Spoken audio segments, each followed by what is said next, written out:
मियां नवाज शरीफ की अपनी हुकूमत में एक दफा पहले भी chief justice of Pakistan Sajjad Ali Shah के खिलाफ एक्शन हुआ। उसके उसकी अदालत पे धावा बोल दिया और वो चीफ जस्टिस और उसके साथ जो दो चार जज बैठे हुए थे, दो दो एक तरफ, वो कुर्सियां वो अपने निकलने के लिए, क्योंकि वो सारे वर्कर ऊपर चढ़ आए अदालत के स्टेज पे, वो कुर्सियां गिरा के भागे। क्या सीन होगा आप देखें 1997 में। उस वक्त ये इतने वो नहीं होते थे, ये मीडिया 24/7, तो वो तस्वीर ना बन सकी। पर क्या, और ये सेल फोन भी ऐसे नहीं होते थे कोई बना लेता तस्वीर।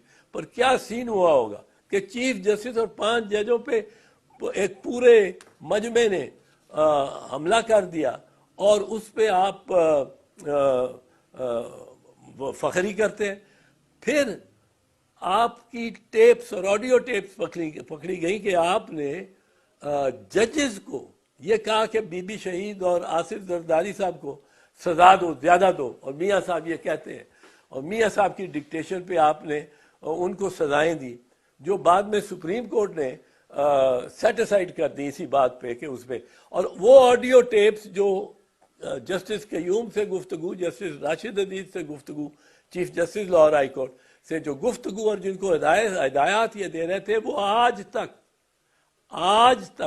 18 साल हो गया उसको, वो किसी ने उनकी तरदीद नहीं की, ना मियाँ शहबाज ने की है।